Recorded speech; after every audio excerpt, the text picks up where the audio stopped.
నమస్కారం. BG news morning bulletin కు స్వాగతం. దేశ రాష్ట్ర తాజా వార్తలు ఇప్పుడు.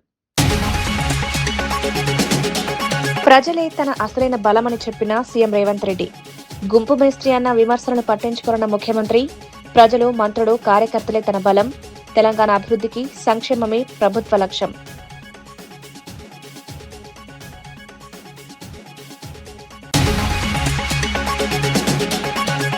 డ్రగ్స్ కు దూరంగా ఉండాలని యువతకు పిలుపునిచ్చిన అనిత.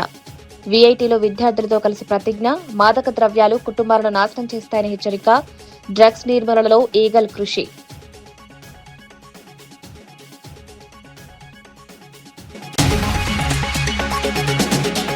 కార్యకర్తల గౌరవమే పార్టీ బలమని కేటీఆర్ వ్యాఖ్య. పార్టీ వ్యవహారాల్లో గతంలో లోపాలు, 2028 తర్వాత కార్యకర్తల సంక్షేమ బాధ్యత, ప్రతి కార్యకర్తకు తగిన గుర్తింపు.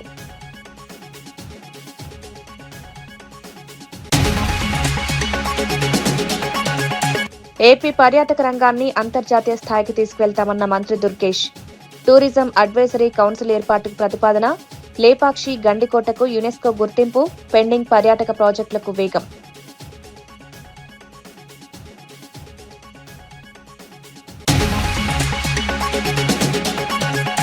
ఎమర్జెన్సీపై కాంగ్రెస్ క్షమాపణ చెప్పాలని రఘునందన్ డిమాండ్. ప్రజాస్వామ్య చరిత్రలో చీకటి అధ్యాయం, కాంగ్రెస్ కు అధికారంలో ఉండే నైతిక హక్కు లేదన్న విమర్శ, మిర్దొడ్డిలో అభివృద్ధి పనులకు శంకుస్థాపన. తనను గుంపు మేస్త్రి అని కొందరు అవహేళన చేసినా తాను పట్టించుకోరని ముఖ్యమంత్రి రేవంత్ రెడ్డి అన్నారు. ఈ గుంపంతా తనదేనని, ప్రజలు, మంత్రులు, కార్యకర్తలే తన అసలైన బలమని పేర్కొన్నారు. ప్రజల మద్దతు, విశ్వాసమే తన ప్రతిష్టకు మూలమని తెలిపారు. కొందరు తాము దొరలమని గొప్పలు చెప్పుకుంటారని, కానీ అలాంటి ఆలోచనలు తనకు లేవన్నారు. ప్రజల మధ్య నుంచే ఎదిగానని, ప్రజల కోసమే పనిచేస్తారని స్పష్టం చేశారు. సమస్యను ఈ 33 గేట్ల పునరుద్ధరణ పరిష్కరించబోతుంది. బళ్ళారి, అనంతపూర్, కర్నూలు, పాలమూరు జిల్లా లక్షలాది మంది రైతుల యొక్క సమస్యలకి ఈ గేట్ల పునరుద్ధరణ ఈ రోజు పరిష్కారం చూపించబోతుంది. సిఆర్ పాటిల్ గారు అత్యంత అనుభవజ్ఞుడైన, మృదుభాషి, అతి తక్కువ మాట్లాడడం, అత్యంత వేగంగా పనిచేయడం సిఆర్ పాటిల్ గారికి ఉన్న ఒక ప్రత్యేకత. ప్రధానమంత్రి నరేంద్ర మోడీ నుంచి మొదలు పెడితే ఎవరైనా సిఆర్ పాటిల్ గారికి ఒక సమస్యను అప్పచెప్తే 100% ఆ సమస్యను పరిష్కరించి శాశ్వతంగా ఒక మార్గాన్ని చూపిస్తాడని సంపూర్ణంగా విశ్వసించే సిఆర్ పాటిల్ గారు ఈనాడు కేంద్ర జలశక్తి మంత్రిగా ఉండడం, ఆంధ్రప్రదేశ్, కర్ణాటక అండ్ తెలంగాణ సాగునీరు, తాగునీరు యొక్క సమస్యలకు శాశ్వత పరిష్కారం దొరుకుతుందని ఈరోజు నేను సంపూర్ణంగా విశ్వసిస్తున్నా. మిత్రులారా, తరాలుగా తాగునీటి కోసం, సాగునీటి కోసం కిలోమీటర్ల కొద్దీ వలసలు వెళ్లే మనం, జిల్లాలు దాటుకొని, రాష్ట్రాలు దాటుకొని ఇతర దేశాలకు వలసలు పోయే మనం ఈ రోజు మన పొలాలలో పారాల్సిన సాగునీరు, తాగునీరు పరిష్కరించుకోకపోవడం వల్ల సముద్రంలో కలుస్తున్నాయి. అందుకే ఈనాడు డికే శివకుమార్ గారు ఆహ్వానం మేరకు సిఆర్ పాటిల్ గారు, చంద్రబాబు నాయుడు గారు, నేను 3 రాష్ట్రాల ప్రతినిధులం ఏది ఏమైనా సరే ఈ సమస్యకు శాశ్వత పరిష్కారం చూపించాలి. ఈ రోజు బళ్ళారి వేదిక కావాలి. ఈ తుంగభద్ర డ్యామ్ నది ఒడ్డున శాశ్వతంగా ఈ సమస్యలకు పరిష్కారం చూపించాలని ఈ రోజు ఒక ఆలోచనతోని, ఒక పట్టుదలతోని మేము ఇక్కడికి రావడం జరిగింది. మా చర్చలు ఒక కొలిక్కి వచ్చినాయి. ఖచ్చితంగా కేంద్ర ప్రభుత్వం, సిఆర్ పాటిల్ గారు ఈ సమస్యకు ఒక శాశ్వత పరిష్కారం చూపిస్తారని మేము సంపూర్ణంగా విశ్వసిస్తున్నాం. ముఖ్యంగా మా గద్వాల, అలంపూరు, పాలమూరు జిల్లా ప్రాంతంలో రాజోలిబండ డైవర్షన్ స్కీమ్ కు కేటాయించిన 15.9 టీఎంసీల నీళ్లలో ఈనాడు కేవలం 5 నుంచి 6 టీఎంసీలే మా రైతాంగం వాడుకుంటున్నారు. దాదాపుగా 10 టీఎంసీల నీళ్లు మాకు రావడం లేదు. తుంగభద్రలో మట్టి పేరుకపోవడం కావచ్చు, నీళ్ల తరలింపులో ఉన్న సమస్యలు కావచ్చు, ఈ రోజు ఆ సమస్యలకు శాశ్వత పరిష్కారం చూపించాలి. గద్వాల, అలంపూర్ ప్రాంతంలో ఉన్న ఆర్డీఎస్ లక్షలాది మంది రైతులకు మేలు జరగాలి అని ఈనాడు ఈ సమావేశంలో.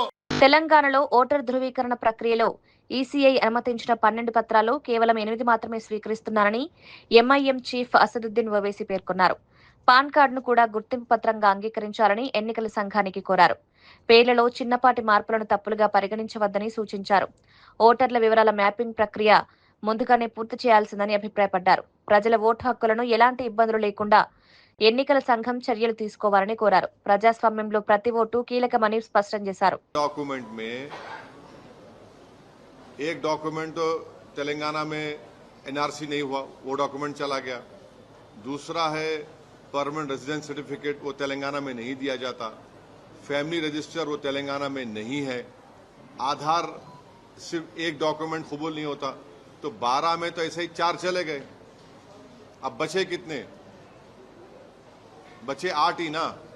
अब 8 डॉक्यूमेंटेशन के लिए हमने इलेक्शन कमीशन से कहा था कि आप पैन कार्ड इसमें शामिल कर लीजिए, क्योंकि पैन कार्ड की बुनियाद पर मैं वोट डाल सकता हूं।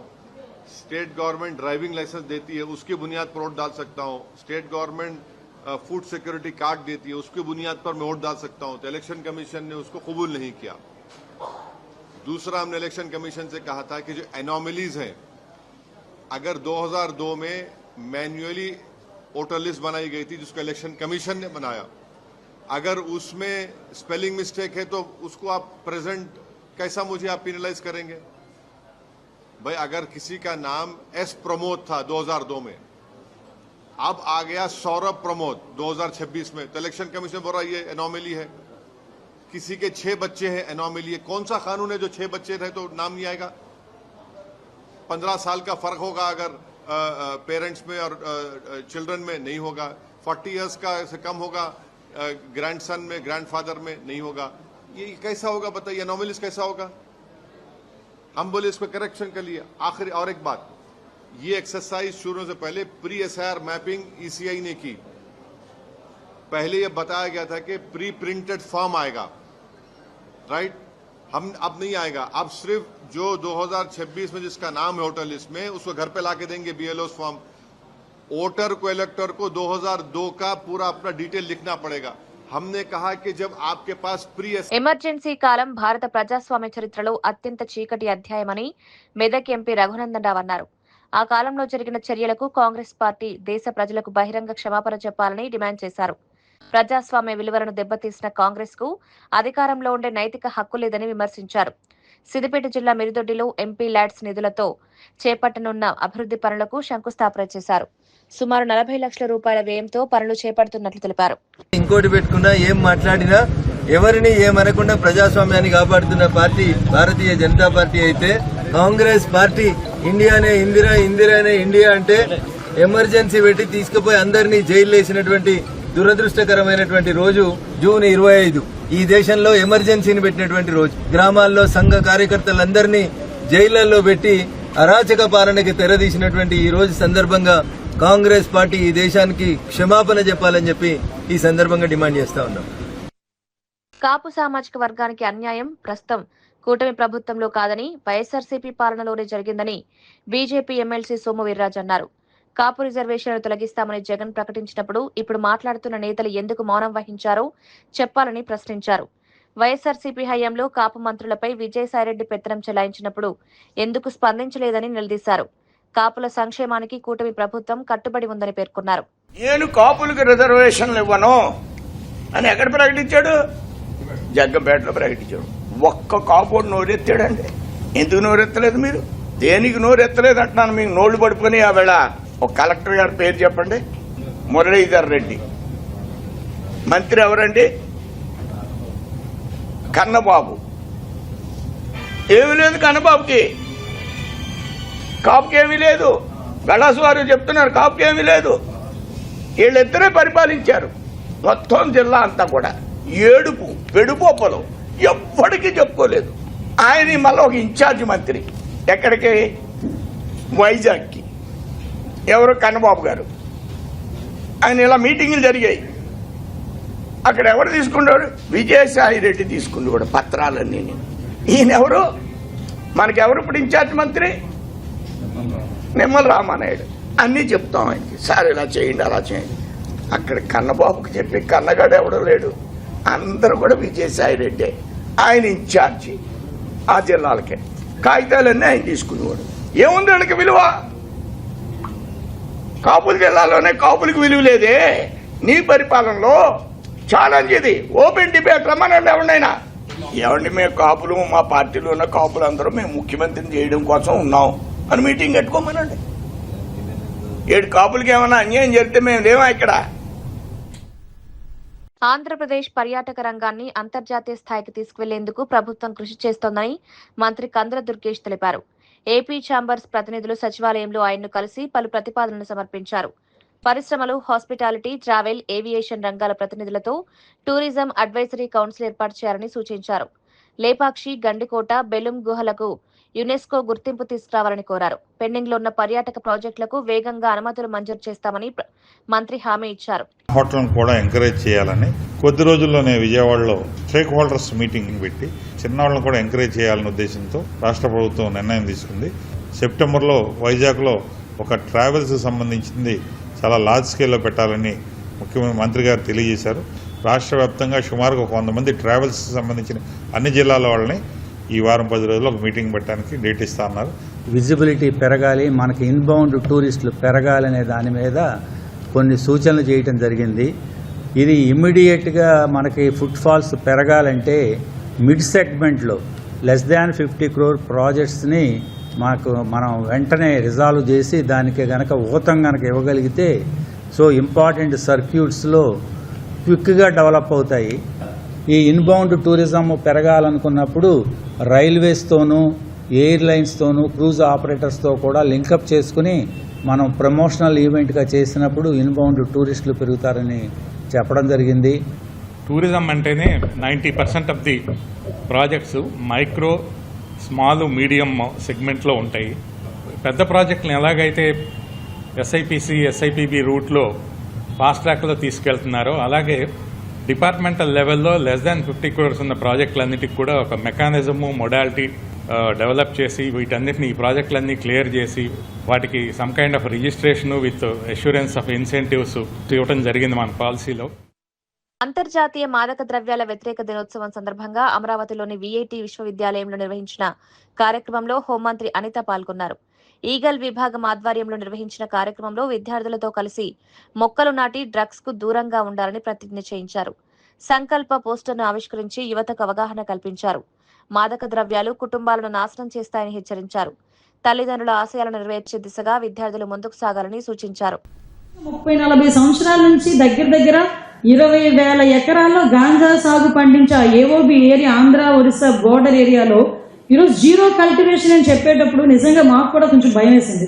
బట్ మేము అక్కడి నుంచి తెప్పించుకున్నాం. రిపోర్ట్సే కాదు, డ్రోన్స్, కెమెరాస్తో కూడా మేము చెక్ చేసుకుని ఎక్కడ నాకు ఒక రకంగా చెప్పాలంటే ఒక అదృష్టం కింద భావించాం. సాక్షాత్తు సీఎం గారు కూర్చొని ఈగల్ అన్న పదంలోనే చాలా అర్థం కనిపిస్తుంది.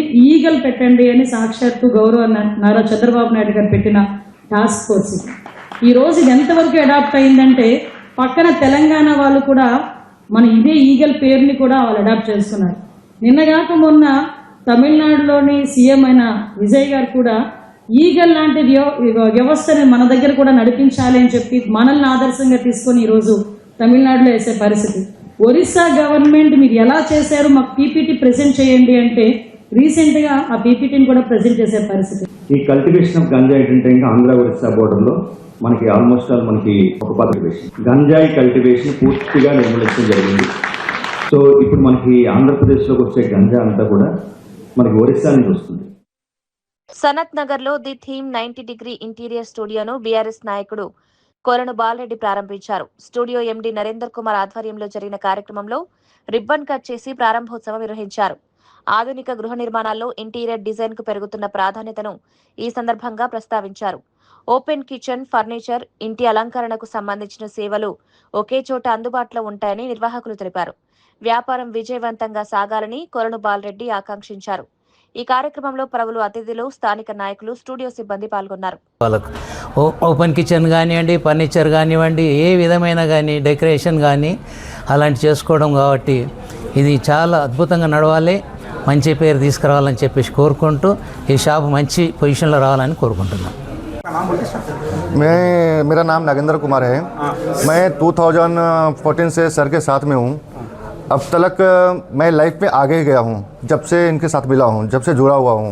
इंडिको बिल्डर्स के ओनर हैं, एमडी हैं इन्हों, और जो भी प्रोजेक्ट बनाते हैं कंटिन्यू काम तो मैं ही करता हूँ, और हर चीज़ में मुझे कभी भी तकलीफ़ नहीं हुआ, अच्छे से अच्छे आगे निकलते गए हैं। पूरा सपोर्ट है सर का मेरे साथ हमेशा के लिए, और सर का मैं बहुत बहुत शुक्रगुजार हूँ। ప్రభుత్వ సంక్షేమ అభివృద్ధి పథకాల లబ్ధి ప్రతి అర్హుడికి చేరేలా అధికారులు కృషి చేయాలని special chief secretary Naveen Mittal సూచించారు. వికారాబాద్ కలెక్టరేట్లో ప్రజాపాలన ప్రగతి ప్రణాళిక 99 రోజుల కార్యక్రమంపై సమీక్ష నిర్వహించారు. జిల్లా కలెక్టర్ దీపక్ తివారీ, ఎస్పీ స్నేహా మెహ్రాతో కలిసి పథకాల అమలు తీరును పరిశీలించారు. ప్రజల సమస్యలను గుర్తించి వేగంగా పరిష్కరించాలని అధికారులకు సూచించారు. ప్రభుత్వ పథకాలపై విస్తృత అవగాహన కల్పించాలని కోరారు.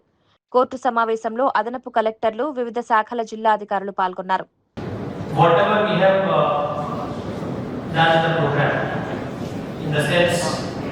Whatever issues we have identified, whatever problems we have identified, whatever grievances we have taken, there must be a proper follow-up of it. So that is number one priority. Number two, also documentation of what has been done and then dissemination of the good work which has been done. And that is why state government has appointed the special officers for every district, so that this handholding can be made there. Important learnings from one district can also be taken to other districts also. So that if some district has done some very interesting or innovative work, that can be taken to the other districts also. They can also learn from the process. And finally, to have a sort of a plan based on these identified issues, sort of an action plan that then we can implement in the coming months and coming time. This is the basic objective of having this meeting today. That is, many times what happens is we conduct a program, but once the program is done, we forget and then we move into our routine work or next program will on. But here it is not like that. This program which we have conducted for such a long time. Indira మహిళా శక్తి పథకం కింద మహిళలకు చీరల పంపిణీ కార్యక్రమంలో cantonment MLA Shri Ganesh పాల్గొన్నారు. Marredpally cricket ground లో నిర్వహించిన కార్యక్రమంలో మహిళలకు చీరలు అందజేశారు. మహిళలు ప్రభుత్వాలపై ఆధారపడకుండా ప్రభుత్వాలకే పన్నులు చెల్లించే స్థాయికి ఎదిగారని ఆకాంక్షించారు. 1 కోటి మంది మహిళలను కోటీశ్వరులుగా తీర్చిదిద్దడమే కాంగ్రెస్ ప్రభుత్వ లక్ష్యమన్నారు. మహిళా సంఘాలకు అధిక రుణాలు, వడ్డీ మాఫీ, వ్యాపార అవకాశాలు కల్పిస్తున్నట్లు తెలిపారు. మహిళా సాధికారతకు ప్రభుత్వం కట్టుబడి ఉందని పేర్కొన్నారు. చీరలు తీసుకున్న వాళ్ళు వంటలు కొట్టుకోవడానికి కావచ్చు, పరదలకు కావచ్చు, కొంతమంది అయితే స్టీల్ సామాన్లు ఇచ్చి స్టీల్ సామాన్లు తీసుకున్నారు. నేను వస్తాప్పుడు ఎక్కడ పోతున్నావు అనేసి మా ఒక సిస్టర్ ఫోన్ చేసి పద్మ అంటే ఇట్లా పోతున్నాం మా ప్రోగ్రామ్ కట్ట అన్నది. చీరలు అంటే అన్న ఈ ఖచ్చితంగా చెప్పు, కేసీఆర్ మమ్మల్ని అవమానపరిచిండు, ఆ చీరలు ఇచ్చి ఈ రోజు మా సీఎం రేవంత్ రెడ్డి గారు మంచి చీరలు ఇచ్చి మమ్మల్ని గౌరవిస్తున్నందుకు ముఖ్యమంత్రి గారికి హృదయపూర్వకంగా సభాముఖంగా అందరు చప్పట్లతో ధన్యవాదాలు చెప్పాలని చెప్పింది. ఎవరు? మా పద్మమ్మ. ఆ బాలెంబైలో మా యాదమ్మ ఉంటది. ఆమె ఆ చీర తీసుకున్నప్పటి నుంచి చీర నానులను కూడా ఇప్పించి మరీ చెప్పింది, ఈ చీరలు నేను ముందు గొంతలు కొట్టుకుంటే గణేశయ్య, ఇప్పుడు మాత్రం మేము కట్టుకొని సంతోషంగా ఉన్నాం. వారేమో మేము అక్కడిని ఉండదని చూస్తారు, కానీ ఇప్పుడు కాంగ్రెస్ ప్రభుత్వం గౌరవ ముఖ్యమంత్రి రేవంత్ రెడ్డి గారు మీ అందరినీ కోటీశ్వరులు చేయాలని ఆలోచిస్తున్నారు. ఏం చేయాలని?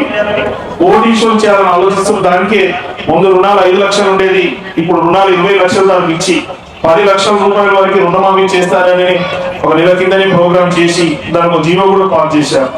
అదే కాకుండా మన వర్షంలో కూడా 553 మహిళా సంఘాలకు బస్సులు కొనిపించి ఆ బస్సులు ఆర్టీసీకి అద్దెలిపించి అందరినీ ఏ బస్సులు అయితే ఉచితంగా ప్రయాణం చేస్తున్నారో అదే బస్సులకి ఓనర్లు చేసిన ఘనత మన గౌరవ ముఖ్యమంత్రి రేవంత్ రెడ్డి గారు. ఓనర్ అయిన చూసిన టీవీలలో అయితే 553. అదే కాకుండా పెట్రోల్ పంపులు పెట్టుకుంటే అంటే పైసలు ఉన్న పెట్రోల్ పంపులు పెట్టుకుంటుండే. పెట్రోల్ పంపులు కూడా మా ముందున్న మహిళలు లాగానే వేరే ఏరియాల మహిళలు కూడా ముఖ్యమంత్రి గారు పెట్రోల్ పంపులు పెట్టించారు. సో రాష్ట్ర ప్రభుత్వం ఏర్పడిన నుంచి మహిళలకు ప్రాధాన్యత ఇస్తుంది. మహిళల పేర్ల మీదనే పథకాలు ఇస్తూ ఇందిరా మహిళా శక్తి, ధృవజ్యోతి, మహాలక్ష్మి అందరికి 200 యూనిట్ వరకు. పార్టీ కార్యకర్తల గౌరవాన్ని కాపాడడంలో గతంలో కొన్ని లోపాలు జరిగాయని బీఆర్ఎస్ వర్కింగ్ ప్రెసిడెంట్ కేటీఆర్ అంగీకరించారు. రాష్ట్ర అభివృద్ధిపై ఎక్కువ దృష్టి పెట్టడం వల్ల పార్టీ వ్యవహారాలను కొంతవరకు నిర్లక్ష్యం చేశామన్నారు. ఇకపై అలాంటి పరిస్థితిని రానివ్వబోమని హామీ ఇచ్చారు. 2028లో కేసీఆర్ మళ్లీ ముఖ్యమంత్రి అయిన తర్వాత కార్యకర్తల సంక్షేమం, గౌరవం, పదవుల బాధ్యత పూర్తిగా తనదేనని పేర్కొన్నారు. పార్టీ కోసం కష్టపడిన ప్రతి కార్యకర్తకు తగిన గుర్తింపు లభించేలా చర్యలు తీసుకుంటామని తెలిపారు. కార్యకర్తలే పార్టీ బలమని కేటీఆర్ స్పష్టం చేశారు. మళ్ళీ ఓటు అడగాలంటే నా గౌరవం యాడుంటది అని. అందుకే నేను మీకు మాటిస్తున్నా, ఇట్లాంటి చిన్న చిన్న పొరపాట్లు మొత్తం ప్రభుత్వం మీదే దృష్టి పెట్టినాం, పార్టీ మీద ఎక్కువ దృష్టి పెట్టలే. వాస్తవానికి 10 ఏళ్ళు కొత్త రాష్ట్రం కదా, కొత్త సంసారం కదా, కొత్త ఇల్లు కదా, పునాది గట్టిగా పడాలి. మన రాష్ట్రం నవ్వెటోళ్ళ ముంగట జారిపడొద్దు. మీకు పరిపాలన చేతనైతే అన్నోళ్లను నోర్లు మూపియాలే, మంచిగా నడిపియాలని ఆలోచన చేసినాం తప్ప వేరే ఆలోచన చేయలే. కానీ నేను మీకు మాటిస్తా ఉన్నా, వచ్చే 5 ఏళ్ళు అట్లుండదు. 2028లో మీ అందరి దయతో, ప్రజల ఆశీర్వాదంతో తిరిగి కేసీఆర్ ముఖ్యమంత్రి అవుతాడు. అయినాక నేను బాధ్యత తీసుకుంటా. వచ్చే 5 ఏళ్ళు మన ప్రభుత్వం వచ్చినాక కార్యకర్తల బాగోగులు, ప్రజల సంక్షేమం రెండింటినీ బ్యాలెన్స్ గా నడిపించే బాధ్యత నాది. మీకు రావాల్సిన పదవులు, మీకు జరగవలసిన లాభం, మీకు కోరుకునే గౌరవం వచ్చే విధంగా చేసే బాధ్యత నాది. గతం మర్చిపోండి. చిన్న చిన్న పొరపాట్లు జరిగిండొచ్చు, మా వైపు నుంచి కూడా జరిగిండొచ్చు. ఉద్యమంలో పనిచేసిన బిడ్డలు ఉన్నారు ఇక్కడ, వాళ్ళకు కూడా అయ్యో మాకు జరగాల్సినంత జరగలేదేమో అనే భావన ఉండొచ్చు. నేను వారందరినీ ప్రార్థిస్తా ఉన్నా. ఎస్ఐఆర్ ప్రత్యేక ఓటరు సవరణ ప్రక్రియపై కాంగ్రెస్ శ్రేణులు అప్రమత్తంగా ఉండాలని భువనగిరి ఎంపీ చామల కిరణ్ కుమార్ రెడ్డి సూచించారు.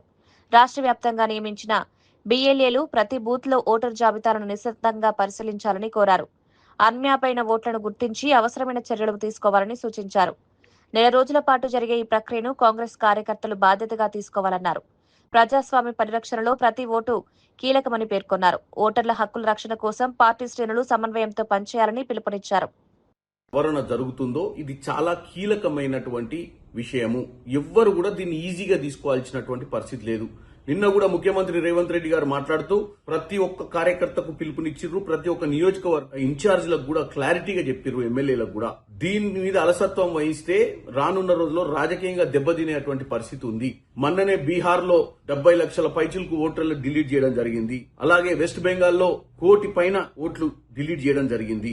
ఈ 2 రాష్ట్రాలలో కూడా అక్కడున్నటువంటి బీజేపీ కైవశం చేసుకుంది ఈ ఎస్ఐఆర్ ప్రాసెస్ వల్ల. అదే విధంగా కేరళలో కార్యకర్తలు అప్రమత్తంగా ఉండడం వల్ల కేరళలో మనం కాపాడుకోగలిగినాం కాంగ్రెస్ పార్టీ కూటమి ఏదైతుందో. ఇప్పుడు తెలంగాణలో కూడా అదే జరగబోతుంది. నేను 2 నిమిషాలలో మీకు చెప్తా.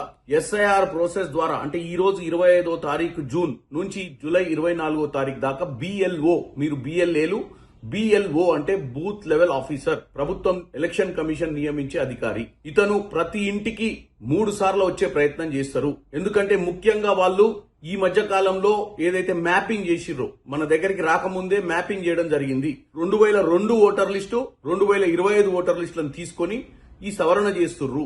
దీంట్లో 3 కోట్ల పైచిలుకున్నటువంటి మన తెలంగాణ ఓట్లలో 1 కోటి పైచిలుకు ఓట్లను ఆల్రెడీ అన్మ్యాప్డ్ గా డిక్లేర్ చేసిర్రు. అంటే 33% ఓట్లు మన బూత్ లో 1200 ఓట్లు ఉంటే 400 ఓట్లు అన్మ్యాప్డ్ ఉన్నాయి. అన్మ్యాప్డ్ అంటే వాళ్ళ ఆధారాలు తీసుకోవడానికి వస్తుర్రు. ఒకవేళ మనం అప్రమత్తంగా లేకుండా ఈ బిఎల్ఓ ఏజెంట్లు మన బూత్కు వచ్చినప్పుడు మనం ఎమ్మటి లేకపోతే మన బిఎల్ఏ ఏజెంట్ ఈ యొక్క 33% ఓట్లు డిలీట్ అయ్యే అవకాశం ఉంది. దీంట్లో మనకు దగ్గర వాళ్ళు, మన చుట్టాలు, మనకు తెలిసిన వాళ్ళు, మన కాంగ్రెస్ పార్టీకి అనుకూలమైనటువంటి ఓటర్లను తొలగించే ప్రయత్నం జరుగుతుంది. కాబట్టి మీరు ఇమీడియట్ గా ఈ రోజు జరగబోయే ప్రక్రియలో బిఎల్ఓ ఏజెంట్ ఎప్పుడు వస్తుండో కనుక్కోండి. మీరు అతని వెంబటే ఉండి ఇంటింటికి వెళ్లి ఈ 2002 ఓటర్ లిస్ట్ ని మీకు ఇవ్వడం జరుగుతుంది పార్టీ తరఫున. 2025 ఓటర్ లిస్ట్ లో ఫోటోతో సహా ఉంటుంది, అది కూడా ఇవ్వడం జరుగుతుంది. అన్మ్యాప్డ్ ఏదైతే 1,02,00,000 ఓట్లు ఏదైతే అన్మ్యాప్డ్ అని చెప్తుర్రో ఆ ఓటర్ లిస్టుల విషయం కూడా మీరు లోకల్ రిటర్నింగ్ ఆఫీసర్ ని, ఎమ్మెల్యేలు గాని, నియోజకవర్గ ఇన్ఛార్జీలు గాని ఇమీడియట్ గా ఈ రోజే తీసుకోవాలి.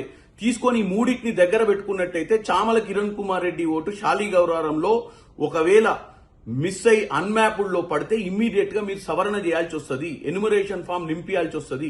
కాబట్టి మీరు ఎట్టి పరిస్థితిలో ఈ 4 రోజులు ఈ బిఎల్ఓలను అంటి పెట్టుకొని ఉండాల్సిన అవసరం ఉంది. ఇది మన రాజకీయ భవిష్యత్తు. మీరు రేపు సర్పంచ్లు కావాలన్నా, వార్డు మెంబర్లు కావాలన్నా, జెడ్పీటీసీలు కావాలన్నా, ఎమ్మెల్యేలు ఎవరన్నా కావాలన్నా, ఎంపీలు నాలాంటి వాళ్ళు ఎవరైనా గెలవాలన్నా ఈ ప్రక్రియను మనం అధిగమిస్తేనే మళ్లీ అవకాశం ఉంటది. కాబట్టి ఎట్టి పరిస్థితిలో ఈ 4 రోజులు ఈ ప్రక్రియలో ఒక్క చిన్న తప్పిదం లేకుండా, ఒక్క చిన్న ఓటర్ కూడా మిస్ కాకుండా, ఒకవేళ హైదరాబాద్ లో సెటిల్ అయినటువంటి ఓటర్ ఊర్లో వచ్చి ఓటేసే ప్రక్రియ ఉంటే ఆ ఓటుని కూడా రీటైన్ చేసుకోవాల్సిన అవసరం ఉంది. ఎందుకంటే ఇక్కడ లేడు అక్కడ ఉండని, అక్కడ లేడు ఇక్కడ ఉండని ఆయన ఓటు రెండు దిక్కులో కూడా తొలగించే అవకాశం ఉంటది. కాబట్టి మీరు అందరు ఓటర్లతో కూడా మాట్లాడాల్సిన అవసరం ఉంటది.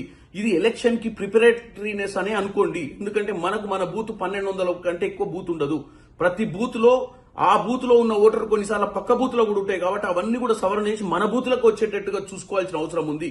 కాబట్టి బిఎల్ఏలందరికీ మరొకసారి విజ్ఞప్తి చేస్తున్నా, మీరు ఎట్టి పరిస్థితిలో ఊరు వదిలిపెట్టకుండా ఈ నెల రోజులు బిఎల్ఓ ఏజెంట్ ఫోన్ నెంబర్ తీసుకొని ఎప్పుడు వస్తుండు ఏంది అనేది తెలుసుకోండి. మీకు ఇంకా కూడా డౌట్లుంటే స్థానిక ఎమ్మెల్యే గారిని మేము ప్రతి 10 బూత్లకు ఒక సూపర్వైజర్ ని పెడుతున్నాము, ప్రతి నియోజకవర్గానికి ఒక సూపర్వైజర్ ని పెడుతున్నాము. మరిన్ని వార్తలతో మళ్ళీ కలుద్దాం. నమస్కారం.